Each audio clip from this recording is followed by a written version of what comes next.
الله وبركاته. بسم الله الرحمن الرحيم. الحمد لله رب العالمين، والصلاة والسلام على أشرف الأنبياء والمرسلين نبينا محمد وعلى آله وصحبه أجمعين. أما بعد، پرون من خبر شروع کړې وه په دې موضوع باندې چې غیر مسلمه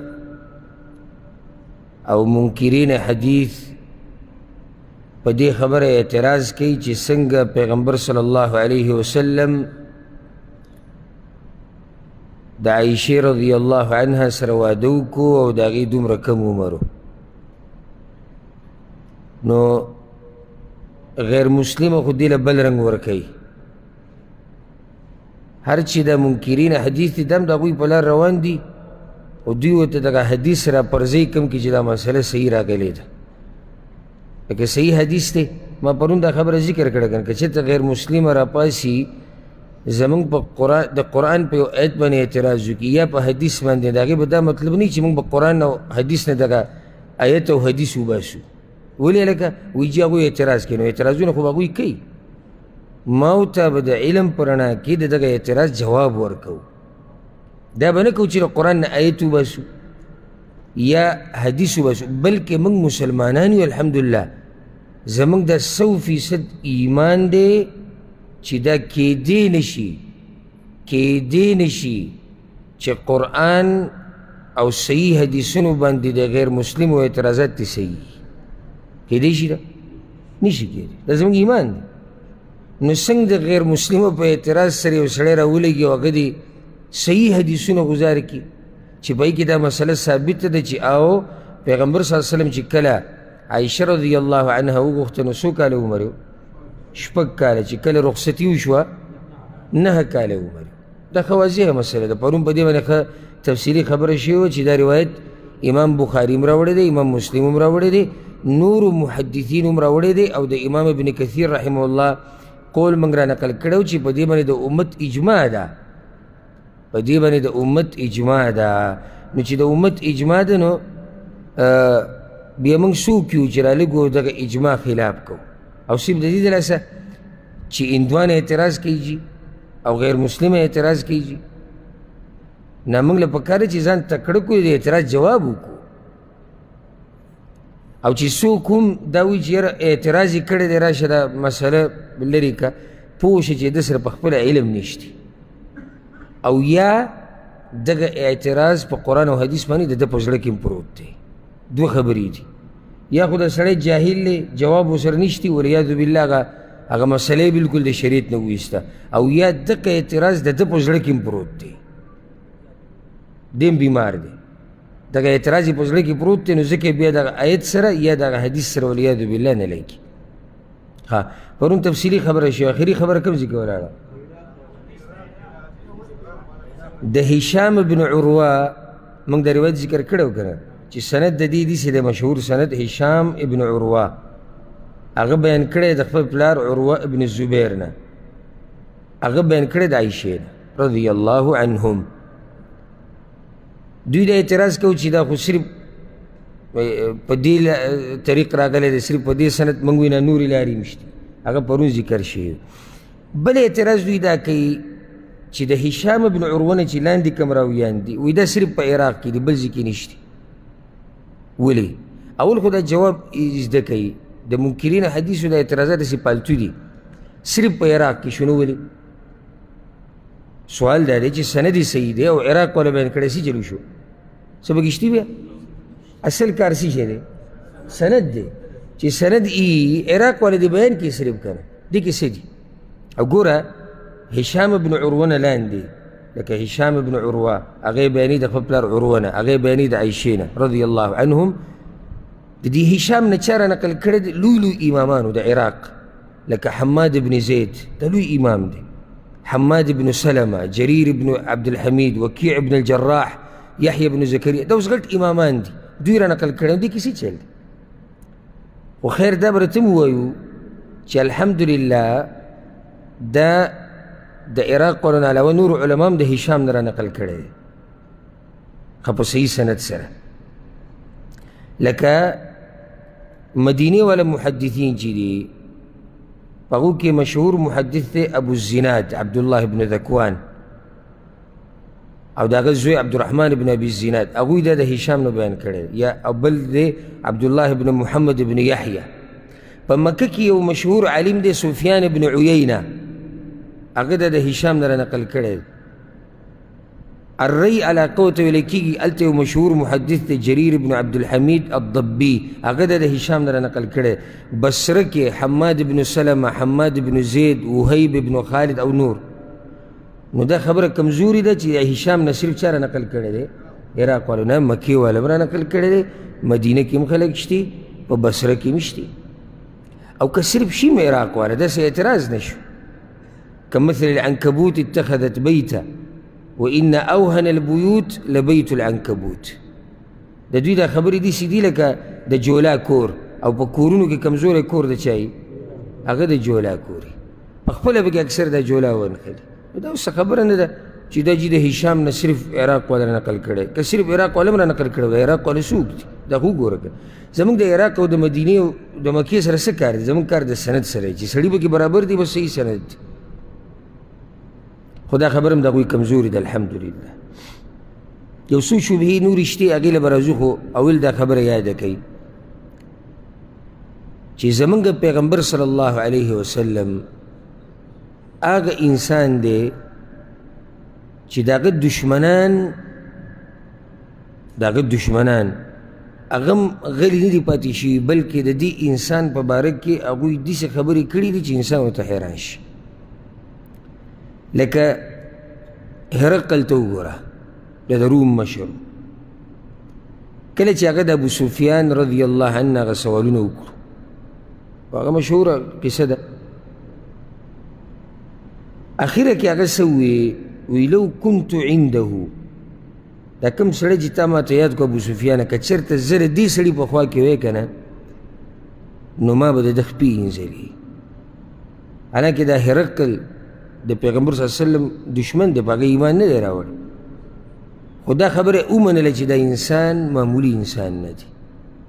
او دا وی که چېرته زه د ده په خوا کې وی نو ما د ده خپې اینځلي نجاشي د حبشې باچا د هغه قصه خو مشهوره ده چې کله هغه ایتونه واورېدو د جعفر رضی الله عنه او په ژړا شو او دا ګیره په اوښکو باندې لمده شوه او دی وی په الله مې دې قسمي دا خبرې دا کمې چې تا وکړې چې دا زموږ پیغمبر ته وی راغلي دي جعفر ورته ووی دا خبرې او هغه خبرې چې په عیسی علیه السلام باندې نازلې شوي دا د یو ځای نه راغلي دي ما ته پته ولګېده دا د یو ځای نه راغلي دي هغه ته چې کومه وحي راغلی هغه هم د الله له طرف نه او دا هم د الله له طرف نه یو انګریز دی ادیب پخوا تیر شوی دی ډېر مشهور ادیب تیر شوی دی د انګریزانو برنارد شو د هغه نوم دی هغه وی دا ټوله دنیا دا اوس چې کوم هغه خپل وخت یادوي وی دا ټوله دنیا ضرورت لري داسې سړي ته لکه څنګه چې په تاریخ کې تیر شوی دی او د هغه نوم دی محمد صلی الله علیه وسلم حالانکې د عیسايي دی ګورې کرسچن دی وی دا ټوله دنیا داسې انسان ته ضرورت لري که داسې انسان پې مشر شو که نه د دې دنیا د نظام وی ټول برابرېږي د هغه په خپله دا خبره کوي که چېرته وي دا سړی بیا راغی او مشر شو نو زموږ دا مشکلات زموږ دا مسلې دا ټول به حل شي یو کاتب دی لیکونکی دا مړ دی انګریز کافر د هغه نوم دی مایکل هارټ هغه یو کتاب لیکلی دی کتاب سل هغه کسان په تاریخ کې چې تاریخ یې نشي هېرولی دا د هغه کتاب دی سل هغه کسان چې تاریخ یې نشي هېرولی او تېر شوي دي تاسو ته دا پته شته ده په دې کتاب کې په سر کې دا خبره لیکلې ده وایي په دې سلو کسانو کې د ټولو نه اعلی ترین انسان هغه محمد صلی الله علیه وسلم دی د هغه دا خبره ذکر کړې ده خو وی تاسو به لوستونکو ته وی تاسو به تعجب وکړي چې ما په دې سلو کې دی څنګه غوره کړی دی نو هغه مې په دې غوره کړی دی چې د ده تاریخ راواله او ویل وله د اول نه د اخره پورې تا به حیران کړي چې دا څه ناشنا انسان دې دنیا ته راغلی وی دا یو سړی دی په دې ټول تاریخ کې د دنیا په دې تاریخ کې هغه دا وایي دا یو سړی دی چې دی کله مشر شوی دی نو دی په دینی خبرو کې هم کامیاب و په دنیوي کې هم کامیاب و یعنی دنیوي کامیابیانې هم دته میلاو شوي دي دینی کامیابیانې هم دته میلاو شوي دي اگر که هغه د دین نه مني خو معنی دا دی چې دې سړي د خپل دین دپاره ډېر کار کړی دی هغوی مني خو نه خو هغه صرف دا وایي چې دا سړی په تاریخ کې هغه سړی دی چې د خپل دین دپاره ډېرې کامیابیانې ترلاسه کړي دي او که دنیا ته یې راشي نو لوی لوی فتحې دې سړي حاصل کړي دي او وی بیا شاته داسې خلک پرېښودي دي چې هغه ټول د ده په نقش قدم روان و نږدې و چې را ټوله دنیا یې فتحه کړی دا دغه انګریز دا خبره کوي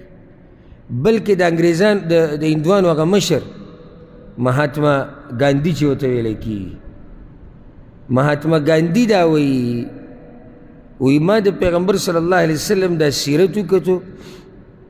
اولنۍ برخه ورپسې مې دویمه برخه هم وکته نو وی دا دویمه برخه چې مې وکته او ختمه مې کړه نو په زړه کې مې بیا هم یو تنده پاتې شوه چې زه د دې سړي په باره کې نور څه مې زده کړم وی په دې کې څه شک نشتی چې د ملیونونو انسانانو زړونه د انسان ګټلي دي یعنې په خپله دې ته متاثره دی ځکه وی دویمه برخه مې پوره کړه او بیا مې په زړه کې تنده شتي چې د دې سړي په باره کې نور څه زده کړم زه دا وایم چې کوم انسان په دې یعنی مرتبه کې دی چې دشمن د هغه غلی نشي پاتې کېدی د دې نه چې د هغه صفت وکړي په خپله لګیا د هغوی صفتونه کوي دا انسان چېرته داسې کار نشي کولی چې هغه دې ناروا وي او هغه دې نامناسب وي دا نشي کېدی نو څنګه زه غیر مسلم خو که اعتراض وکړو ویې کړو نو دا منکرین حدیث دوی خو ځان ته مسلمانان وایي دوی موږ په پیغمبر باندې مین یو ته څنګه خپل پیغمبر باره کې دا وایې چې هغه داسې کار کولی شي وایي نه جی نشي کولی نو وایي ځکه خو موږ دا حدیثونه نه منو که نه نو دا دې بله ګناه ده دا دې بله ګناه ده یو خو دې ذهن برابر نه دی پیغمبر باره کې ځکه خو دې حدیثونه بدل کړو اوس موږ ته دا ووایه موږ ته وای پیغمبر صلی الله علیه وسلم د عایشې رضی الله عنها سره میلاو شو د هغې 9 کاله عمر و ورب الکعبه که زموږ په دې ذهن کې ضرب برابر هم شک راځي یا ضرب برابر هم د پیغمبر باره کې ګستاخي راځي یا ضرب برابر هم زموږ په زړه کې د عایشې رضی الله عنها باره کې ګستاخي راځي که داسې نه ده چې فطرت دې برابري او په پیغمبر باندې مینې او ایمان دې صحیح که نه دې کې څه دي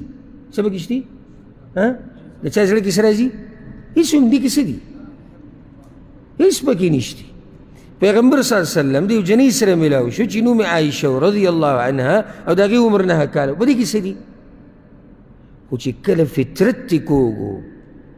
او کله د دین سره نه لګېد طبیعت او په زړه کې د توروالی پروت و که نه نو بیا به ډېرې خبرې داسې چې هغې ته به ته غاړه نه ایږدي د غاړه ایښوده نه د غاړه ایښوده ما بعضو درسونو کې دا خبره کړې ده د الله او د الله پیغمبر خبرې ته غاړه ایښوده د اوچت نعمت دی یعنې چې تا ته څه راورسي الله وایي یا څه راورسي پیغمبر صلی الله علیه وسلم وایي او ته څه ووایې آمنا وصدقنا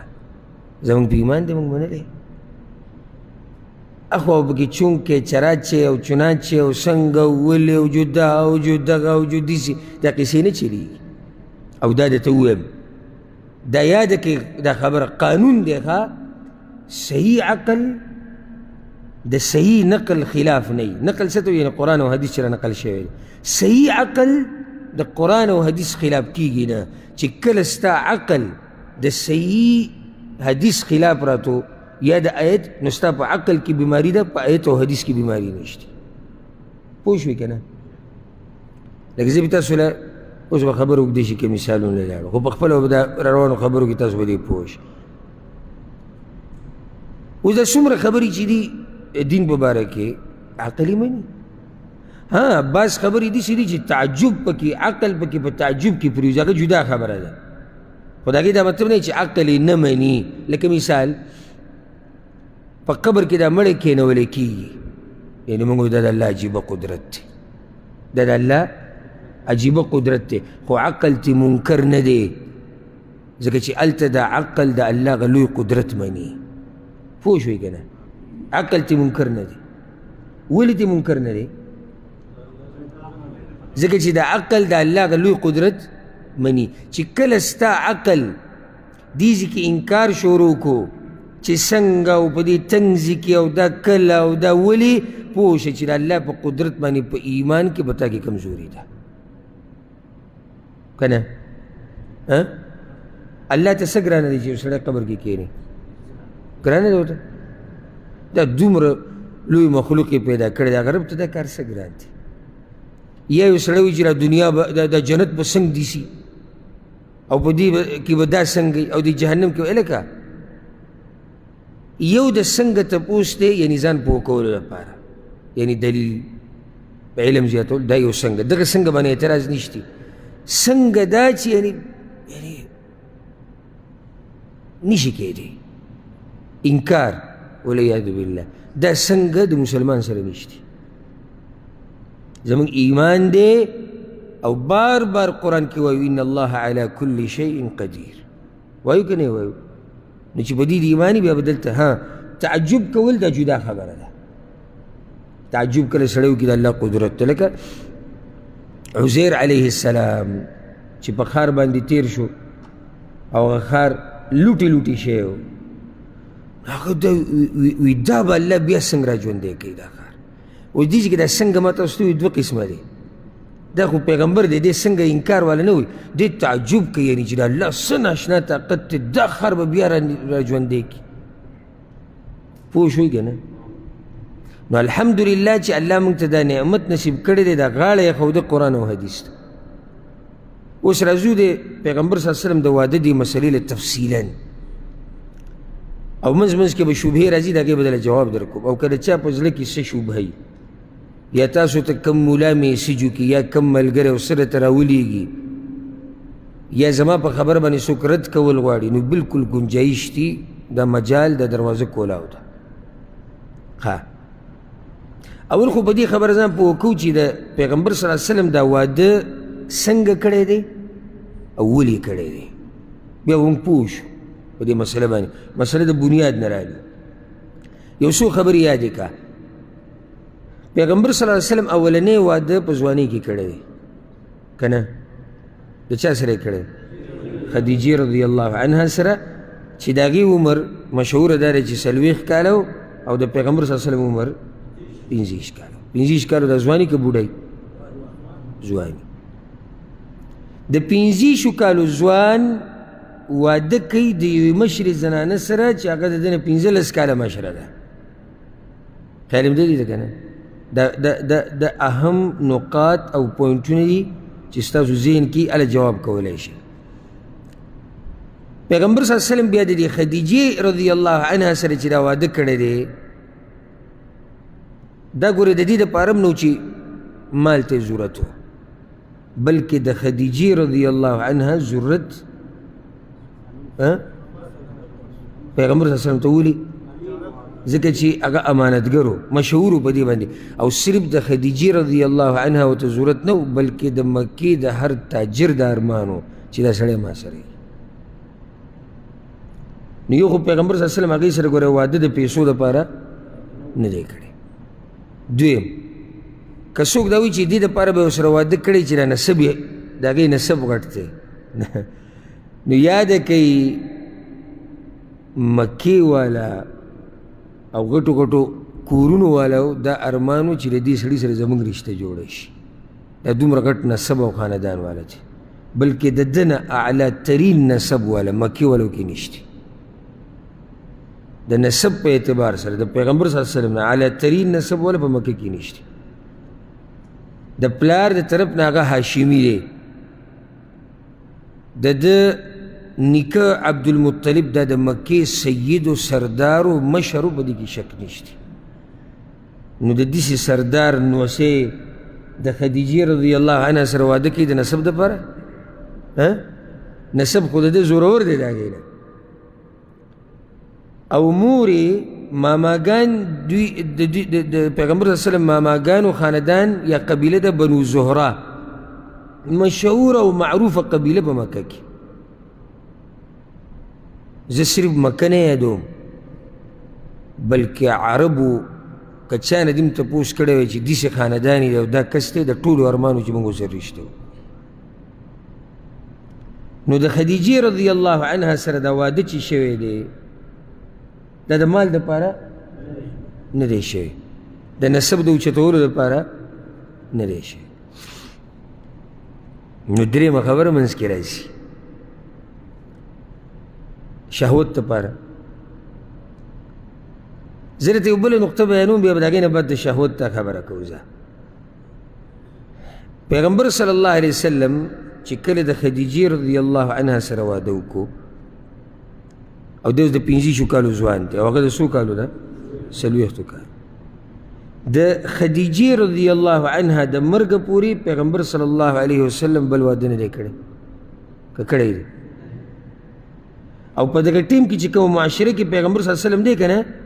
هغوی دا عیب نه ګڼي چې یو سړی په خپله ښځه باندې دویمه وکړي درېیمه وکړي او بله وکړي دا به هغوی عیب نه ګڼو ګورې که څوک دا چې پیغمبر صلی الله علیه وسلم په خدیجې واده ځکه نه دی کړی ځکه چې خلکو عیب ګڼو نه هېڅ عیب نه ګڼو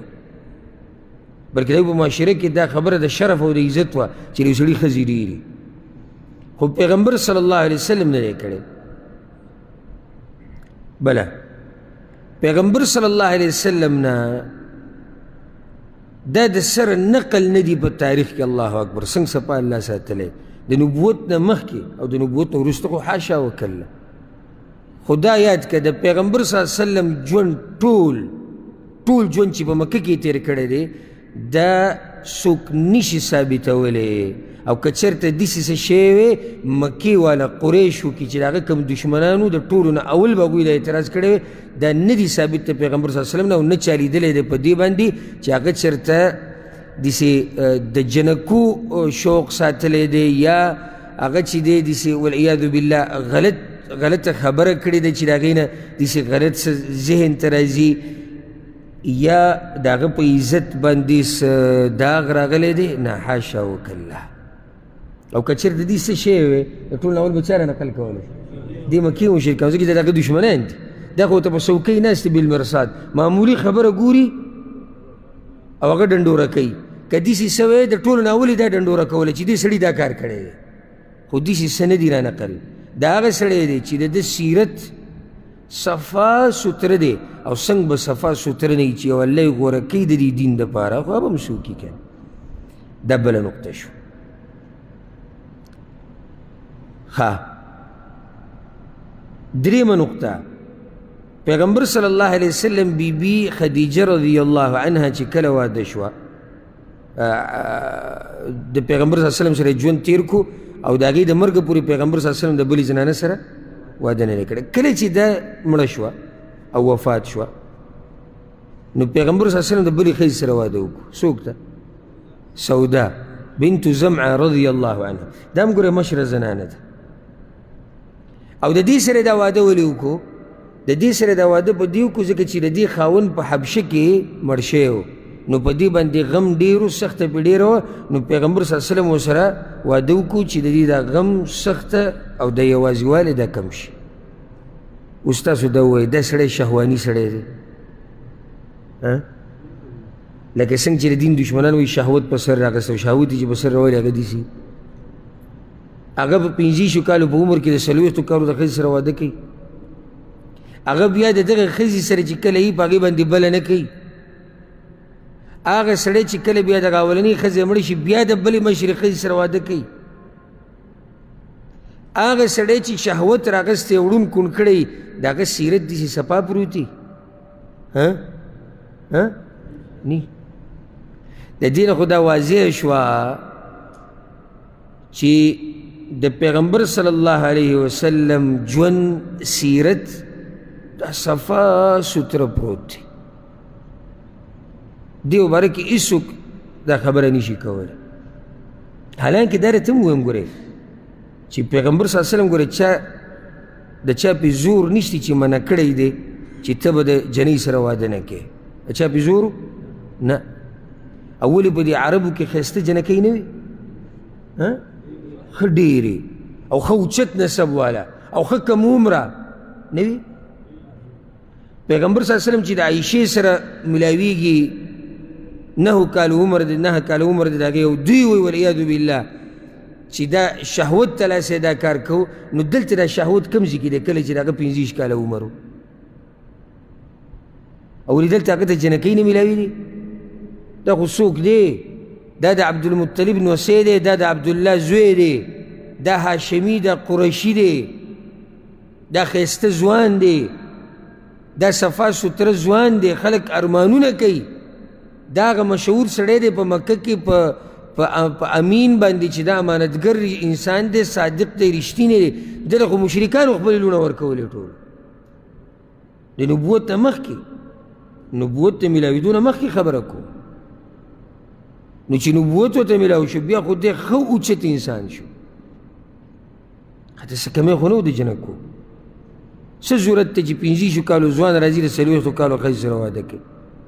او بیا دغه ښځه چې مړه شوي نه هغه بله ښځه نه کوي او هغه دویمه چې وکړه هغه هم مشره ښځه وکړه او هغه هم صرف دې دپاره وکړه چې هلته خاوند یې په حبشه کې مړ شوی دی دا د هغې دپاره یو انعام یو تسلي لاسنیوه د هغې لاس یې ونیو په دې غم کې دې دپاره یې واده کړی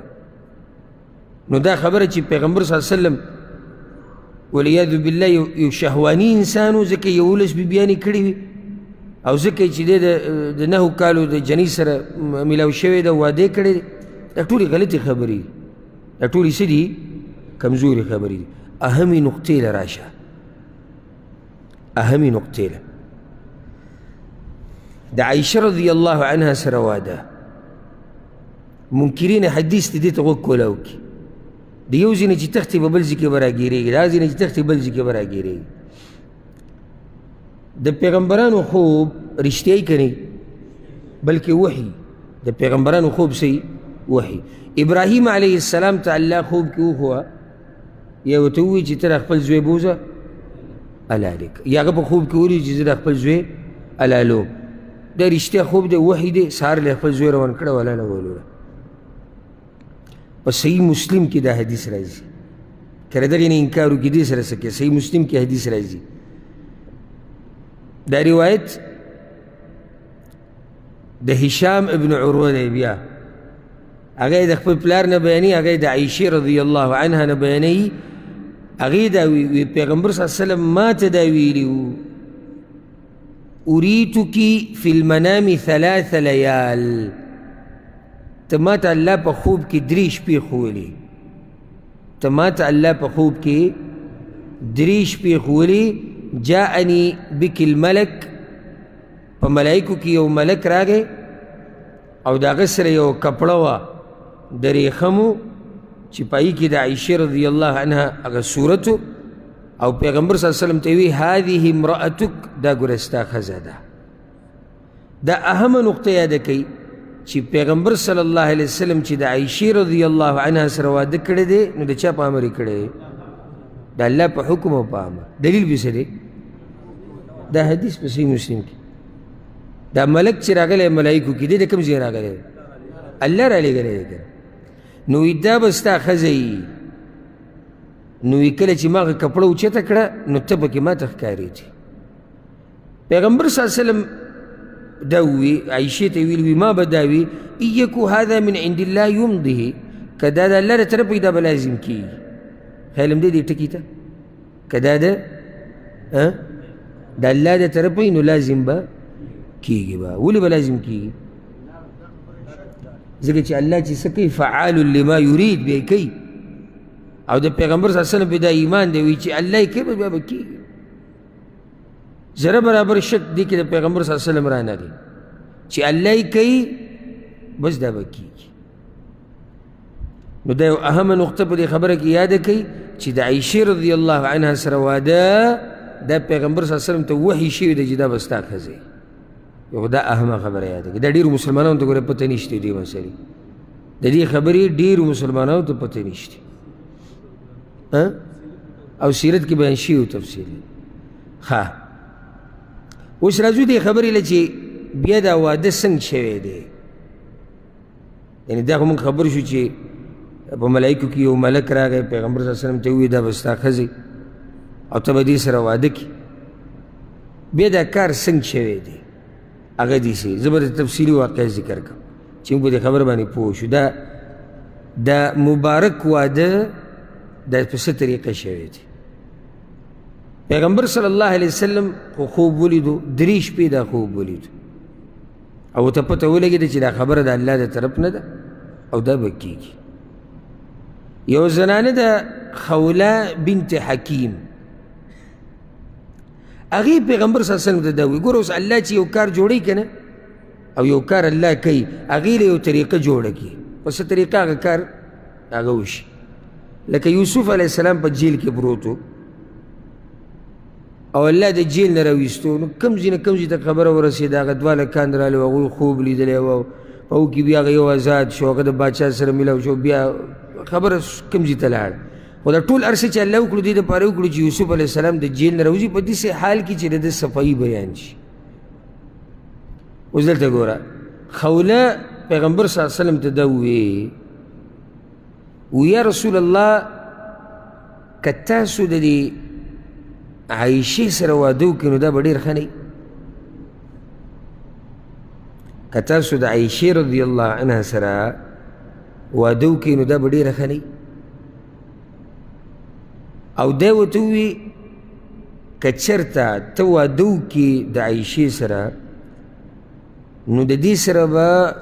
ستا د هغوی سره یو رشته جوړه شي او د هغې پلار چې ستا ملګری دی د هغه سره به ستا د ملګرتیا دا ښه مضبوطه شي دا خبره زه ولیکم ولې مې دې ځای نه شروع وکړه هغه صحیح شو دې کې فایده څه شوه دلته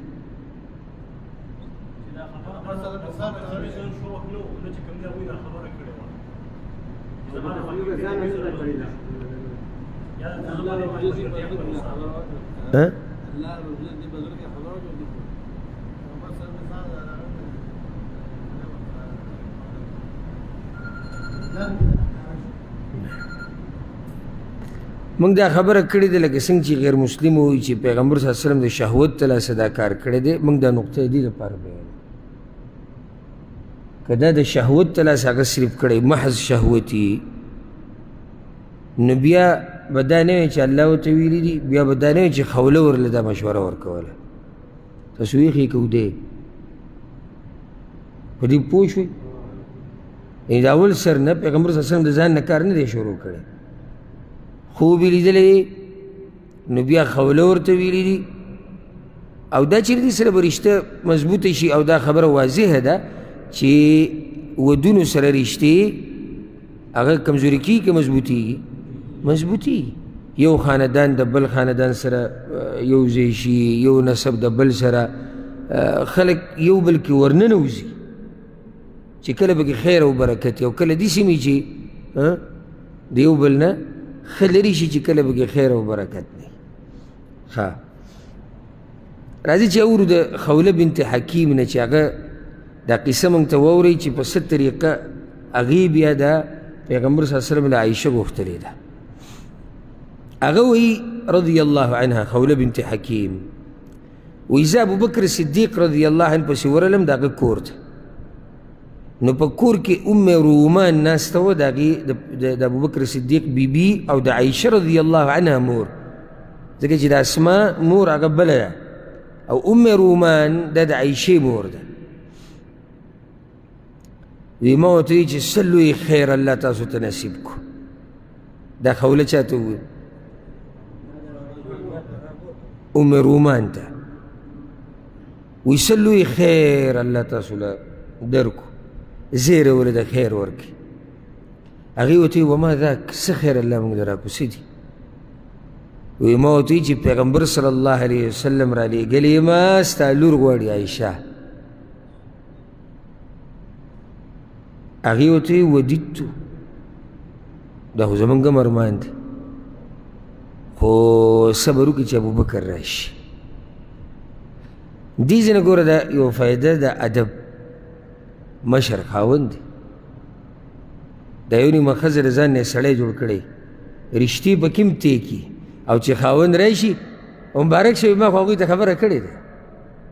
یعنې سړی دی دی مشر دی دی دی رشتې تړي ښځه ډېرې دین سبا دا ښځې یو بل سره خبرې کوي سړي خو سړي صرف خبرې کوي بیا وی لاړ شه پریچ به والي کټ به راوړي او کپړې به راوړي او دغه به راوړي هغه هم بیا یا مبارک شه بس کار وشو سړی سړی دی ښځه ښځه ده ښځې به دې کې څه کار مشوره شتي چې خاوند له مشوره ورکړي چې دې کې به ښه خبره دا ده یا دا ښه نه ده دې حده پورې صحیح ده امر فیصله د ښځې په لاس کې نه ده دا به سړی کوي سړی مشر دی الرجال قوامون علی النساء دا نن سبا د ډېرو چې دا ښځې په ځان باندې مشرانې کړي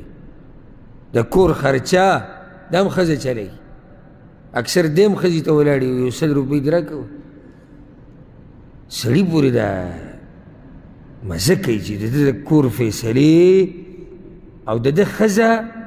د ده لوڼه د ده خویندې ټول دا وایي چې څو پورې پلانې نه وي نو دا کار نه کېږي داسې سړی مزه کوي خو د هغه ښځه به کوي چې هغه ښځه خو د خاوند د قدر نه خبرې لکه څنګه چې عمر رومان ده یعنې څومره غټه رشته راله داسې تاسو سوچ وکړئ که نه دا رشته څومره غټه راله او دېسې ګوره دا مې یاده کړئ چې پیغمبر صلی الله علیه وسلم د پیغمبري میلاو شوې ده ولې ځکه چې عایشه رضی الله عنها چې کله پیدا شوه دا یو اهمه نقطه عایشه رضی الله عنها چې پیدا شوه نو د نبوت په 4 یا 5 کال پیدا شوې ده دا منکرین حدیث دې کې هم ګوتې وایي ځکه چې هلته هغوی دا عمر زیاتول غواړي پیغمبر چې ورسره واده وکړو د هغې 18 کاله عمر د نبوت په 2 کال په 4 یا 5 باندې عایشه رضی الله عنها پیدا شوې ده و چې په 5 باندې پیدا شوه نو د هجرت په وخت کې عمر څومره دی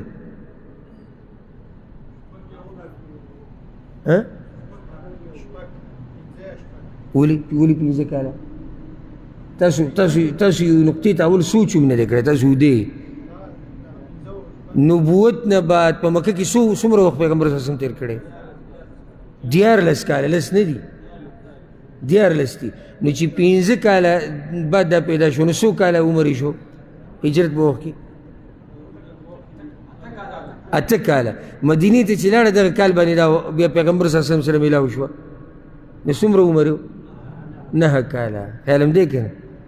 هغه حدیث کې چې څه دي صحیح بخاري صحیح مسلم کې هغه دلته هم برابر شو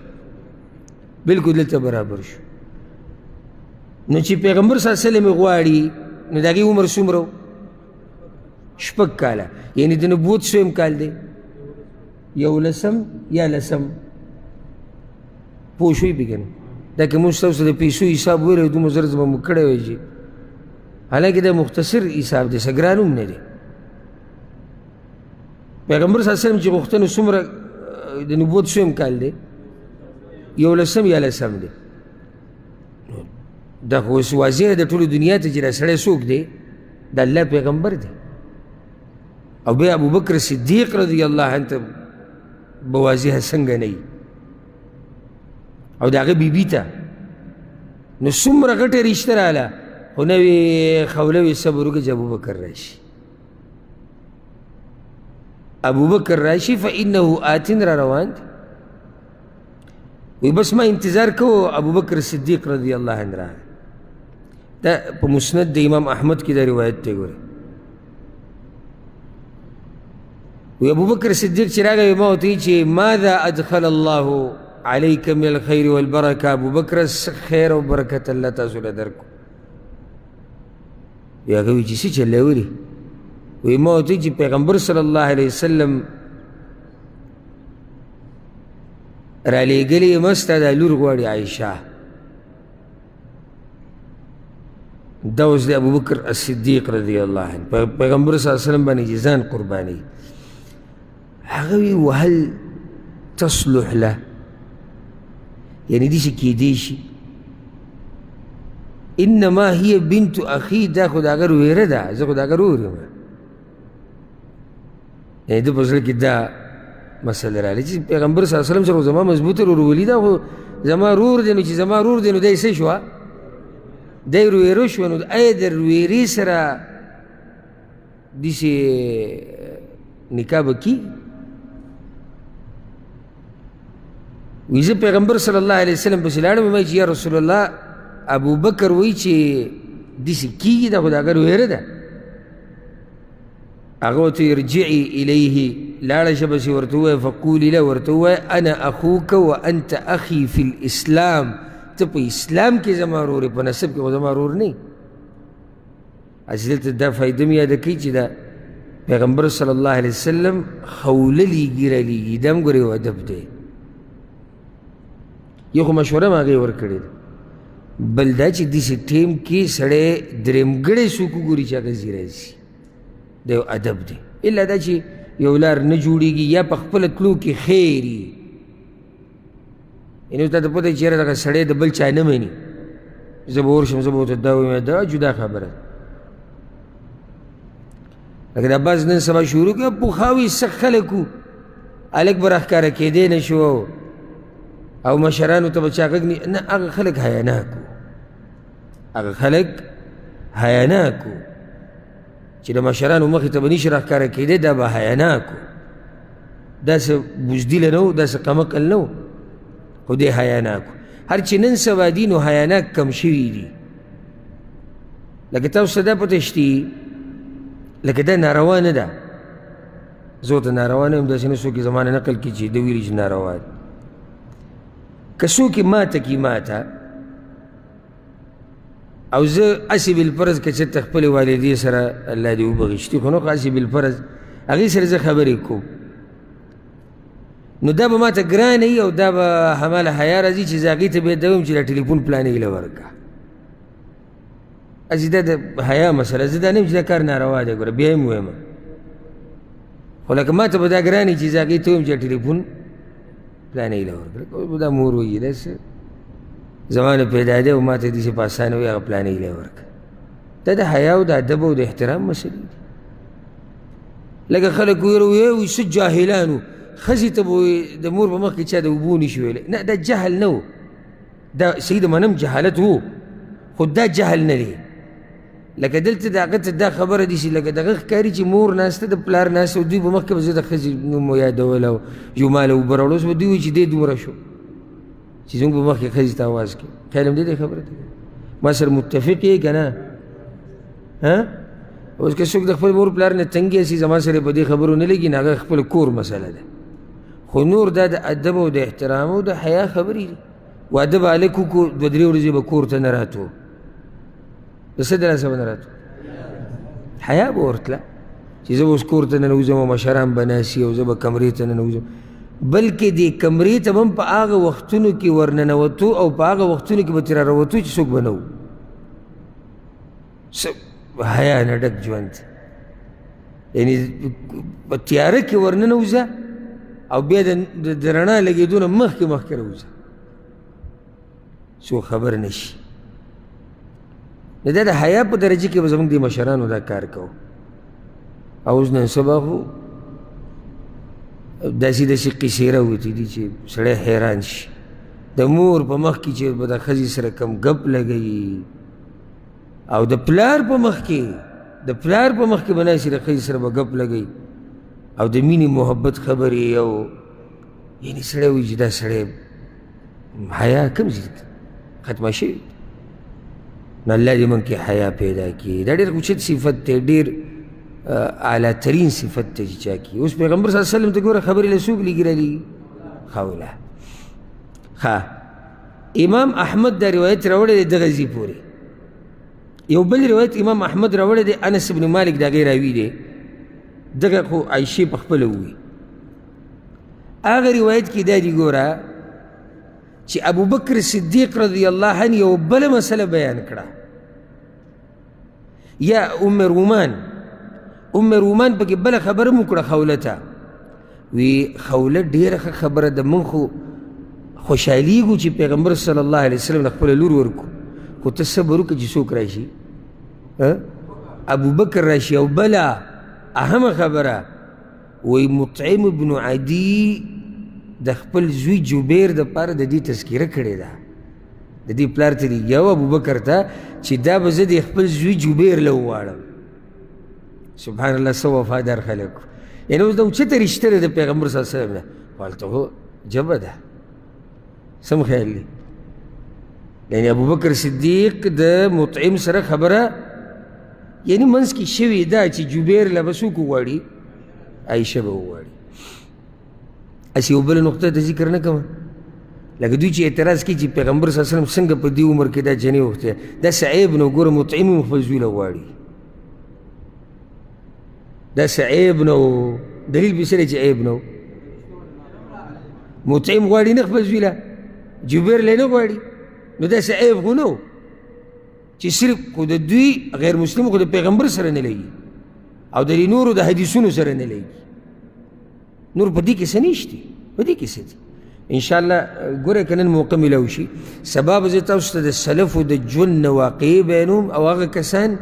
چې چا د دومره عمر جنکو سره واده کړی دی، په هغې کې به تاسو بیا واورئ نورې خبرې. ښه، ابوبکر صدیق رضی الله عنه راغی، نو یا خوله ورته وویل ابوبکر څه وویل؟ ابوبکر مطعم ته څه ویلي؟ وی غلی و. هغه ووایي چې زه به جبیر له وغواړم او ابوبکر رضی الله عنه غلی و. دا غلی کېناستم ګوره یو قسمه وعده ده که نه؟ یعنې لکه اوس که یو سړی چاته ووایي چې زه به د خپل زوی له ستا دا لور وغواړم او دی غلی شو، یعنې خبره جوړېدی شي، ځکه که نه جوړېدی بیا انکار کوو. هلته ابوبکر صدیق رضی الله عنه غلی پاتې شوی. خو جبیر بن مطعم ته وګوره چې د مطعم بن عدي زوی دی د پیغمبر صلی الله علیه وسلم سره آیا برابر دی؟ ځمکې او اسمان عمره فرق دی، هغې نه زیات. خو دلته خبره شوې ده او مسلمان د خبرې پابند دي، د لوز پابند دي. ها، ابوبکر صدیق رضی الله عنه راغی، هغه ته هم خبره وشوه چې داسې پیغمبر صلی الله علیه وسلم ستا لور غواړي. هغه وایي مطعم ابل اوس تذکیره کړې وه. خیر ابوبکر صدیق ورغی د مطعم خواله چې دا خبره اوس سهل راوځي. چې ورغی د مطعم خواله نو د مطعم سره د هغه ښځه ناسته وه ام جبیر، او دا مشرکه وه، مشره ښځه وه. چې څنګه ابوبکر صدیق ورغی ګوره الله دا کار څنګه جوړوي. وی یبن ابي قحافه، ای د ابو قحافه زویه وي، ابوبکر صدیق ته وي، معنی چې ښه مشره ښځه وه چې هغه ته داسې اواز کوي. وی موږ یریږو د خبرې نه، داسې نه ستا دا لور را واده کړو او دا زوی راله بې مذهبه نه کي، ځکه چې هغه بې مذهبه ده، خو صابیه شوې ده که نه، هغه به ورته صابي وي بې مذهبه، لکه مذهب یې نشتي. نه داسې نه زموږ دا زوی ګډوډ نه کوي، موږ دې یېرې راغستې یو. او صحیح ده، بله خبره خو بل څه اعتراض نشته. ابوبکر څوک دی؟ ابو قحافه څوک دی؟ د اوچت سند دی، اوچت نسب دی، اوچت خلک دي، ښه مالداره دي، ښه جیداد والا دي، ښه ښایسته دي، ښه درانه دي. عایشه رضی الله عنها څوک ده؟ مسله دا دی چې زموږ دا زوی خراب نه کړي. او دا خو ټوله کورنۍ مشهوره ده چې دا د پیغمبر صلی الله علیه وسلم په ملګرتیا کې مضبوط ولاړ دي سوای د لږو کسانو. ښه، وایي دا زموږ یره ده. ابوبکر صدیق رضی الله عنه هېڅ هم ونه وي هغې ته. دې مطعم ته یې داسې وکتو، وایي ما تقول هذه، دا چې څه وایي ته هم دا وایي. نو دې ځای نه بله فایده مزه دا کوي چې د سړو خبرې د سړو سره وي، د سړو خبرې سړو سره وي. او دا ښځه د لګیا دی زموږ زوی خراب نه کړي، راشه د دې عقل د خاوند نه دی چې مضبوط عقل دی، ده نه تپوس کول غواړي، دی څه وایي؟ وایي ته څه وایې؟ یعنې په رښتیا ستاسو زړه کې دا یره ده چې زما دا لور به ستاسو دا زوی خراب کړي او د خپل دین ته به یې واړئ؟ هغه وایي نو بس دا وایي نو دا وی نو معنی څه ده یعنی دی پې څه دی دی پې دی د هغې په طرف دی خیال هم دی یعنی زمونږ دقه خبره شریکه ده ابوبکر صدیق رضی الله عنه ډایرک ووتو او زړه کې به د هغه څومره خوشحالي وه یعنی بېلوز هم نه شو او کاروم الله روان کو د پیغمبر صلی الله علیه وسلم سره به رشته کېږي خو چې سبا له بیا مطعم ملامته نه کړي چې ما تا ته خبره کړې وه دا ګورې وړې خبرې نه دي ګورې ښه دا زمونږ دا مشران نه دي دا پښتنو دا مشران لکه اکثر دا کشران نن سبا وایي بس مړه دا څه خبره ده هر خبره کې پښتو خبرې خیال کوه پښتو نه دا بعض خبرې ګوره ډېرې غټې ګڼلې کېږي دا وړې نه دي مشرانو به ولې د دې بعضو خبرو ډېر خیال ساتو لکه وایي خبره هم کړې ده اوس شاته کېدی نه شو اوس نه کېږي پښتو ده عزت دی هغه دا خبرې وي یعنی دې چې ابوبکر صدیق ډایرک هم ویلو شاه مطعم ته خو ها خو یې نه دي کړي که نه ها یې کړي دي صرف غلی پاتې شوی دی خو د هغه سره به لازم اول خبره ختمول غواړي نو چې که د هغه ختمه شو یو صحیح ده هلته هغه ختمه شو دا اوس الله دا طریقه جوړی ښه الله دا طریقه جوړی چې راغی ابوبکر صدیق رضی الله عنه کور ته خولې راوغوښته خولې ته یې وویل پیغمبر صلی الله علیه وسلم ته ووایي دلته راشي د دې نه دا واضح کېږي چې د هغوی په رواج کې دا و چې څوک جنۍ غواړي هغه به راځي څوک چې جنۍ غواړي هغه به راځي حالانکې دا خو ابوبکر صدیق دی د پیغمبر صلی الله علیه وسلم څومره قدر کوي ځان پې قربانوي دی ولې راغواړي خو دا هلته څه دی رواج دی او رواج چې د شریعت خلاف نه دی کیسې دي ځکه چې بیا خلک هم خبرې کوي چې دا څنګه او دا ولې او دا کله لکه چې تاسو له مثال درکړم زموږ د معاشرې ته وګوره لکه اوس یو سړی خپله لور یو دینداره کس له ورکړي ښه پې راضي دی هغه پې هم راضي ده او ډېره ښه رشته ده خو که داسې وله دی ورکړي چې ویسه نو څه به وشي خلک به خبرې کوي طریقه به دا جوړه کړي چې دی به وایي چې صحیح ده در کومه خو تاسو راشئ یو څو مشران راولئ چې علاقه کې خبره وشي چې او دا پلانې راغلې و غوښتلې ده که نه خیر هم دی نو پیغمبر صلی الله علیه وسلم دی راشي دا روایت امام احمد راوړی دی په خپل مسند کې د انس بن مالک رضی الله عنه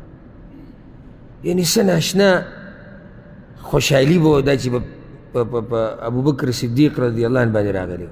او بیا د عایشه رضی الله عنها سره د نکاح هغه عقد هغه ولیکلی شو وهي بنت 6 سنین دا اوس ریاد ساتئ د څو کالو جنۍ وه شپږو دا خبره یاده که د ماشومې جنۍ سره نکاح خو کېږي که نه نکاح کې خو څه نشتي که نه ها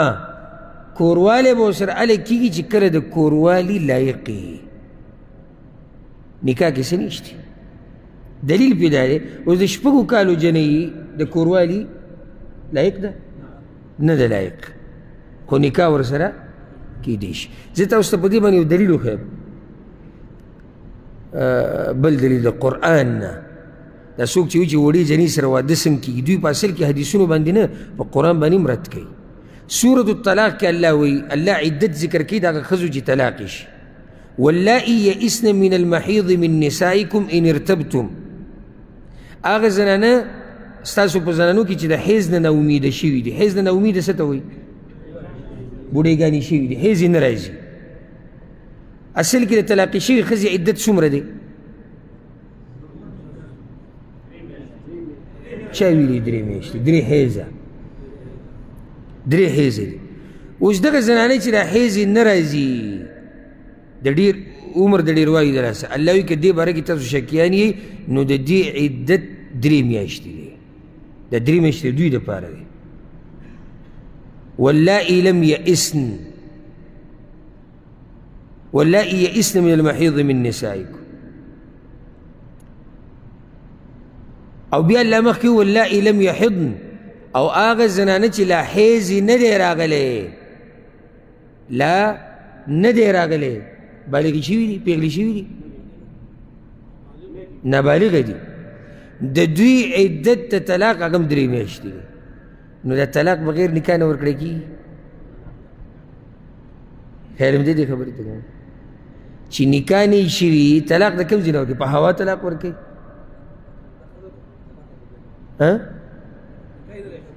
چې نکاح نه یې شوی طلاق څنګه کېږي خو نکاح شوي ده خو ځکه طلاق وشو که نه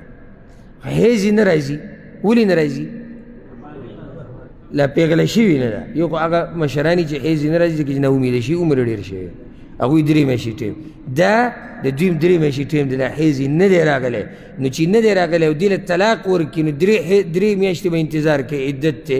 نو دا چې طلاق یې ورکړو خو نکاح ورسره شوې ده که نو دا مسله ثابته شوه د کوم ځای نه قرآن ها دا یو مسله ده چې کوروالی به کله کېږي چې کله د کوروالي لایقه یي چې کله د کوروالي لایقه یي هله به ورسره کوروالی کې نکاح خو کېږي نو پیغمبر صلی الله علیه وسلم د عایشې رضی الله عنها سره نکاح وکړه او د هغې عمر څومره و 6 کاله ورسره میلاو شوی و رخصتي هله وشوی چې کله د هغې عمر څومره و 9 کاله سوال دا 3 کاله پیغمبر صلی الله علیه وسلم ولې انتظار کړی دی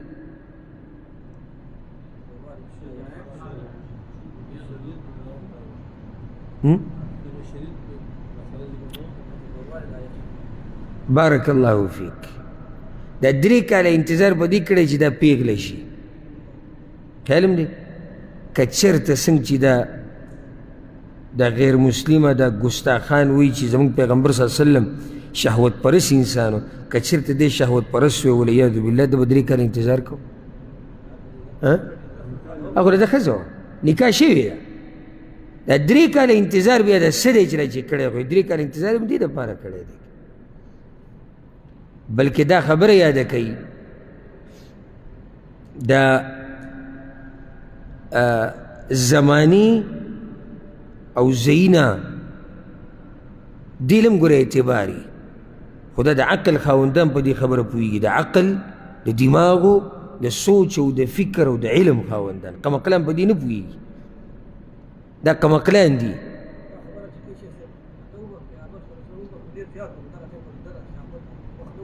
بالکل بارک الله دا یو نقطه را روانه ده انشاءالله دې ته هم اشاره کوو موږ وایو چې زمانې له او ظلم څه دی اعتبار دی لکه راشه ظلم او زمانې له څنګه اعتبار دی اوس څوک دا وایي چې عایشه رضی الله عنها 9 کالو په عمر کې څنګه بالغه شوې دا بله شبهه ده یعنې آیا یو جنۍ د 9 کالو په عمر کې بالغه کېدی شي کوم سړی چې دا خبره نه مني که نه د ده سره د سره علم نشتی د ده سره د سره علم نشتی دا بالغه کېدل د یو زنانه او د یو هلک دا د زی سره تعلق ساتي دا د نسب په دې کې اثري خاندان په دې کې د علاقې اثري په دې کې د موسم اثري په دې کې د خوراک او څښاک اثري کمې علاقې چې یخي دا د ډاکټرانو خبره ده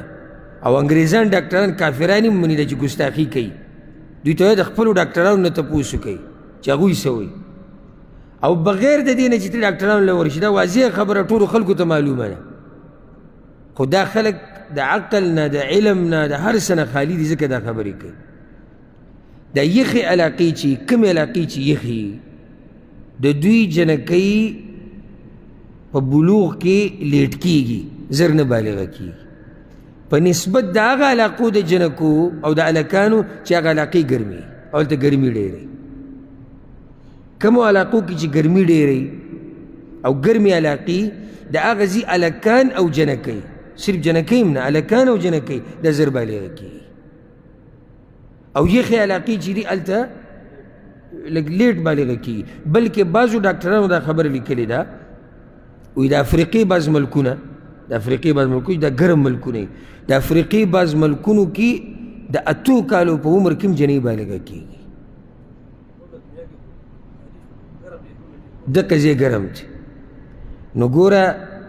مکه ګرمه ده که یخه ده ګرمه علاقه ده او شړه علاقه ده شینوالی نشتی ټول تک تور غرونه دي څوک چې رد کوي اول پکار ده چې په خپله په دې خبره باندې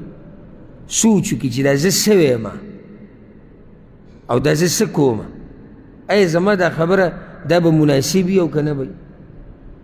ګوره زه پرې ته دلیل پیش کوم او دا قول فاصل دی یعنی په دې سره ټوله فیصله کیږي امام ترمذي دا روایت راوړی دی د اثر د عایشه رضی الله عنها نه امام ترمذي راوړی دی هغه وایي عایشه رضی الله عنها اذا بلغت الجاریه کله چې یو جنۍ 9 کالو ته ورسي فهي امرأه نو دا ښځه ده دا څوک وایي دا خبره عایشه رضی الله عنها معنی دا چې 9 کالو په عمر کې چې دا د پیغمبر سره میلاوېده نو دا څه وه دا ښځه وه دا د هغې خبره ده او دا د هغې ګواهي ده چې او زه دغه ټیم کې د پیغمبر سره د میلاوېدو لایق ومه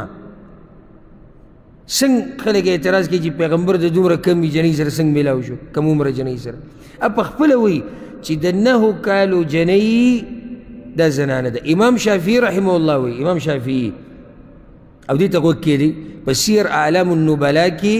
امام ذهبي د هغه دا قول راوړی دی امام شافعي وایي یمن ته تللی وم یمن ته نو اکثر می دا ولیدو چې د هغه ځي جنکۍ هغه د 9 کالو په عمر کې پیغلی شي وایي یمن ته تللی وم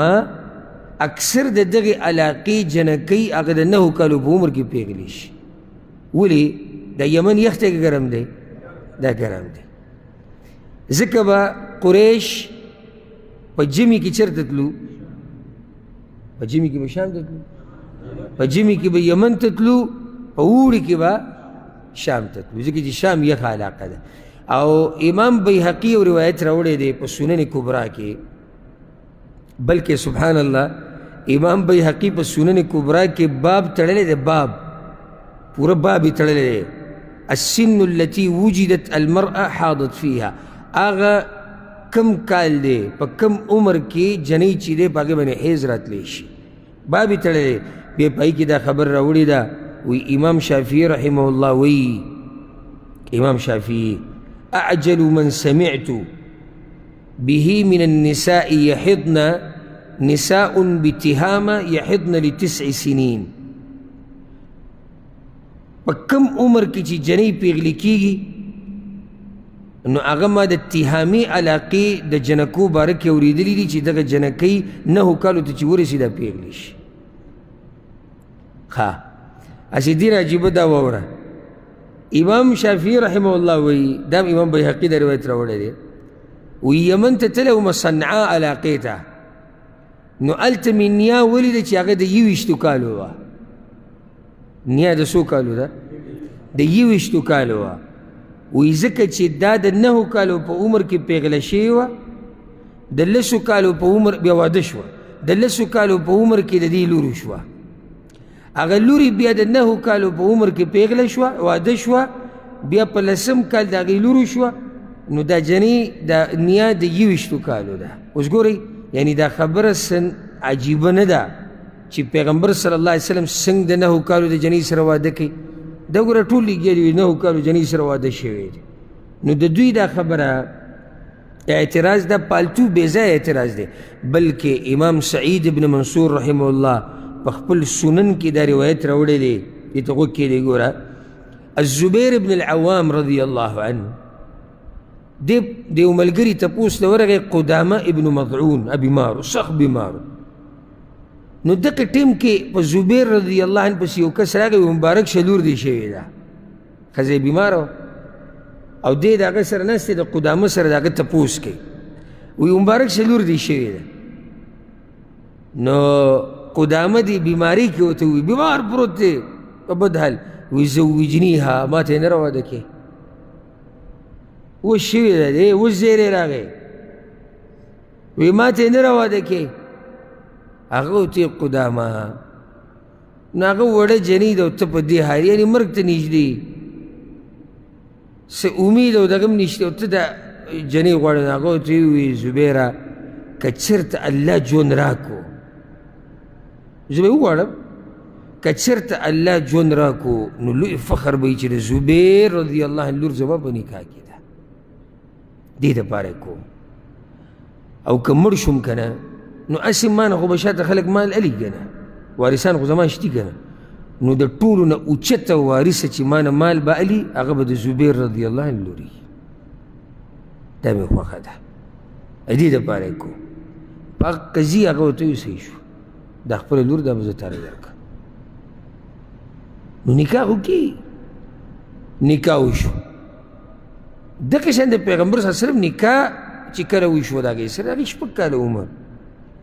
خو هغه رخصت شوې خو نه ده که نه 9 کالو په عمر کې چې کله هغه بالغه شوه او قابله شوه پیغمبر صلی الله علیه وسلم ورسره میلاو شوی دی په دې باندې به اکتفا وکړو او ټیم ختم شو اوس هم ډېرې خبرې پاتې شوې چې په دې کې فایدې سوي په دې واده کې ولې دا پیغمبر صلی الله علیه وسلم دا واده وکړو بعض اعتراضات دي نور د دې منکرین حدیثو د هغه اعتراضاتو هم جواب وکړو الله سبحانه وتعالی دې موږ پوهه کړي په قرآن او په حدیث باندې او الله دې موږ له توفیق راکړي د پیغمبر صلی الله علیه وسلم د حدیثونو د دفاع کولو هذا والله اعلم وصلى الله وسلم على نبينا محمد وعلى آله وصحبه أجمعين.